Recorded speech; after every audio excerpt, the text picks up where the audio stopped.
이곳은 오늘날 존재하는 세계의 도시국가 중 하나입니다. 동남아시아의 63개의 작은 섬으로 이루어져 있으며 세계에서 가장 진보적인 나라 중 하나인 이곳은 바로 싱가포르입니다. 그리고 오늘 여러분께 놀라운 성공 뒤에 감춰진 흥미로운 이야기를 들려드릴게요. 크기에 있어서 싱가포르는 세계 177위입니다. 총 면적은 722평방킬로미터에 불과하지만 이렇게 작은 나라에는 인구는 거의 560만 명에 달합니다. 그래서 싱가포르는 세계에서 세 번째로 인구 밀도가 높은 나라입니다.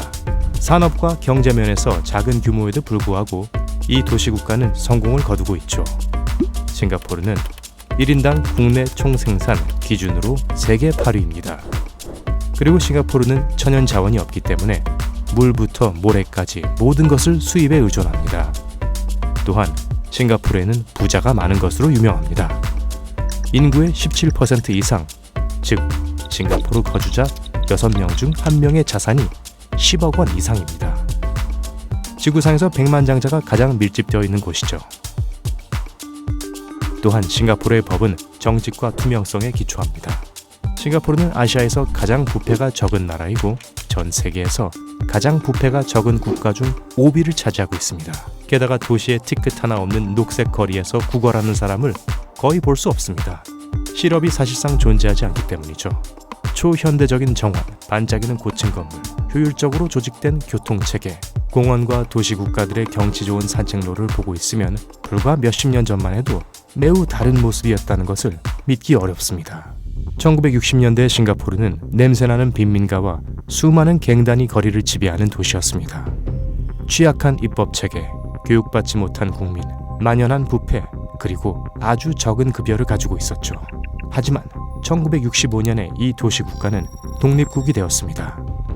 새 정부는 싱가포르의 삶의 전반을 재구성하기 위한 첫 번째 조치를 취하기 시작했습니다.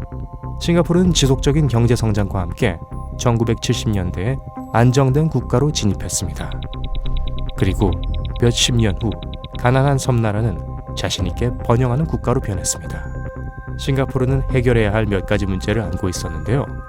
가장 큰 문제 중 하나는 높은 실업률이었습니다. 그 심각한 문제를 해결하기 위해 정부는 사회적 책임과 자립의 중요성을 강조하기 시작했습니다. 오늘날 싱가포르는 효과적인 세금 제도와 연금 제도를 가지고 있습니다.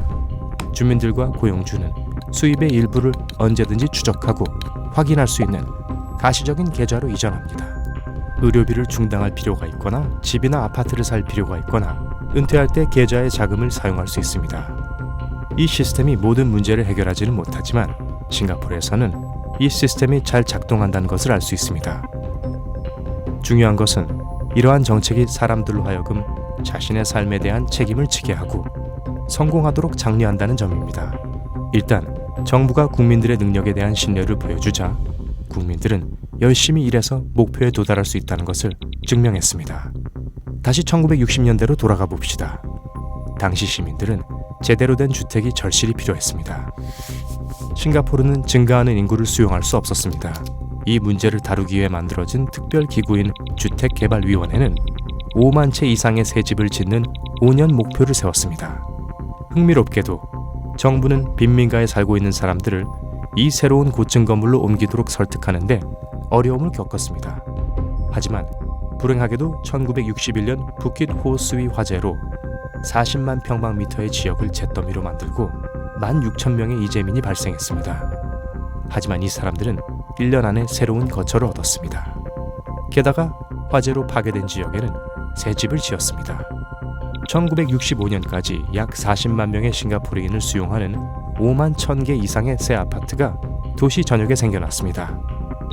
하지만 여전히 25만 명이 넘는 사람들이 빈민가에 살고 있었고 30만 명의 시민들이 교외에 살고 있었습니다. 그래서 정부는 다층 주거용 건물을 계속 건설했습니다. 또한 집을 소유하는데 중요한 변화가 있었습니다. 초기에는 아파트를 임대하는 것만 가능했지만 1964년에 정부는 아파트를 팔기 시작했습니다. 이미 1968년부터는 공공주택에 거주하던 사람들이 정부 연금을 사용하여 아파트를 소유할 수 있었습니다. 그 결과 2016년 기준으로 싱가포르인의 90%가 자신의 집을 소유하고 있습니다. 게다가 이 주택들의 80%는 국가가 건설한 주택단지에 위치해 있습니다. 좋은 점은 이런 주택들은 보통 민간 기업들이 짓는 아파트보다 20에서 30%나 더 싸기 때문입니다. 주택 문제를 해결하는 것 외에도 싱가포르 정부는 경제 성장에 투자하기 시작했습니다. 여러 산업들이 발전하고 있었고, 따라서 싱가포르 사람들과 외국인들에게 점점 더 많은 새로운 고용 기회가 매일 발생하게 됩니다. 그 결과 싱가포르의 1인당 GDP는 1965년 500달러에서 1991년 14,500달러로 치솟았습니다. 이는 26년 만에 무려 2,800% 증가에 해당되는 수치입니다. 그렇다면 오늘날 싱가포르는 어떨까요? 우선 의심할 여지 없이 중요한 교통의 중심지입니다. 이미 아시다시피 싱가포르는 규모나 풍부한 천연 자원 면에서는 불리합니다. 하지만 나름대로 독특한 장점이 있죠. 그것은 바로 위치입니다. 그래서 싱가포르는 승객과 물자 수송에 탁월합니다.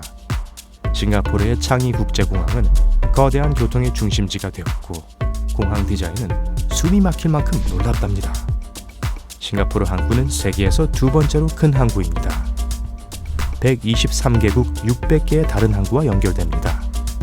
2012년 새로운 크루즈 터미널이 문을 열었는데 이전보다 규모가 2배나 더 큽니다. 싱가포르는 거대한 교통센터일 뿐만 아니라 스마트 시티로 주민의 90% 이상이 스마트폰을 가지고 있습니다. 터프츠 대학은 싱가포르를 세계에서 가장 빠르게 변화하는 디지털 경제로 선정하기도 했습니다. 그리고 이 스마트함은 디지털 기기의 사용만을 의미하는 것이 아닙니다. 싱가포르 주택개발위원회는 항상 스마트 환경 프로젝트를 진행합니다. 실시간 습도와 온도를 분석하는 센서 네트워크입니다. 그래서 필요할 때 공공건물에 특수 환풍기를 켭니다. 말할 것도 없이 교통 어플은 인터랙티브 맵과 교통 카메라에 대한 접속도 제공합니다. 출퇴근 시간 이외 시간에 전철로 이동하면 여러 가지 인센티브와 보상을 받을 수 있습니다. 또한 싱가포르는 가는 곳마다 녹색 공간이 있는 도시입니다. 그 이유는 첫째, 싱가포르가 위험한 오염을 피하도록 돕기 때문입니다. 둘째, 고 리쿠안유 건국 총리는 싱가포르가 결코 회색 콘크리트 정글로 되돌아가지 않을 것이라고 약속했습니다. 여전히 그 약속을 지키고 있는 것 같네요. 게다가 이 작은 도시 국가는 전 세계에서 100만 명의 관광객을 끌어들이는 수많은 관광 명소와 오락거리를 갖추고 있습니다. 더 놀라운 것은 이 장소들 중 대부분이 지난 10년 동안 만들어졌다는 사실이에요. 싱가포르 국립경기장을 예로 들 수 있습니다. 2014년에 문을 열었고 세계에서 가장 큰 경기장 중 하나입니다. 한 번에 5만 명에서 5만 5천 명의 관중이 입장할 수 있습니다. 싱가포르의 유니버설 스튜디오를 건설하는 것은 2008년에 시작되었고, 그 후 2010년 3월 18일에 리조트 월드 센토사 근로자들과 가족들에게 개방되었습니다. 일반 관람객들은 2011년 5월 28일에 모든 신나는 놀이기구를 만나게 되었습니다. 2010년 싱가포르는 세계에서 가장 유명한 휴양지 중 하나인 마리나 베이 샌즈를 개장했습니다. 이 리조트는 2,561개 객실 규모의 호텔, 거대한 전시관, 근사한 쇼핑몰, 극장 2곳, 영화관 1곳, 세계적으로 유명한 요리사가 있는 여러 식당, 그리고 세계에서 가장 큰 아트리움 카지노로 구성되어 있습니다. 심지어 호텔 옥상에는 유명한 인피니티 풀도 있죠. 세계적으로 유명한 가든스 바이 더 베이에 대해 들어본 적이 있을 거예요. 아니면 인터넷에서 본 적이 있나요? 초현대적인 금속 트리가 있는 환상적인 녹색 공간은 마리나 베이 샌즈 호텔의 건설이 환경에 미치는 해로운 영향의 균형을 맞추기 위해 만들어졌습니다. 정원은 2012년에 완공되었죠. 이렇게 숨막히게 멋진 곳이 10년 전만 해도 존재하지 않았다는 것은 믿기 어렵죠. 이젠 싱가포르에서 가장 인기 있는 관광 명소 중 하나예요. 2014년에는 640만 명이 넘는 사람들이 이곳을 방문했고 2015년 11월에는 2천만 번째 방문객을 맞이했습니다. 싱가포르는 사람들이 변화를 일으킬 준비가 되어 있다면 한 국가가 단지 몇십 년 내에 어떻게 변할 수 있는지를 보여주는 좋은 예입니다. 싱가포르에 대해 어떤 사실이 가장 인상적이었나요? 아래 댓글에서 알려주세요. 만약 새로운 것을 배웠다면 이 영상에 좋아요를 누르고 친구들과 공유하고 구독 버튼을 클릭해서 삶의 밝은 면에 머무르세요.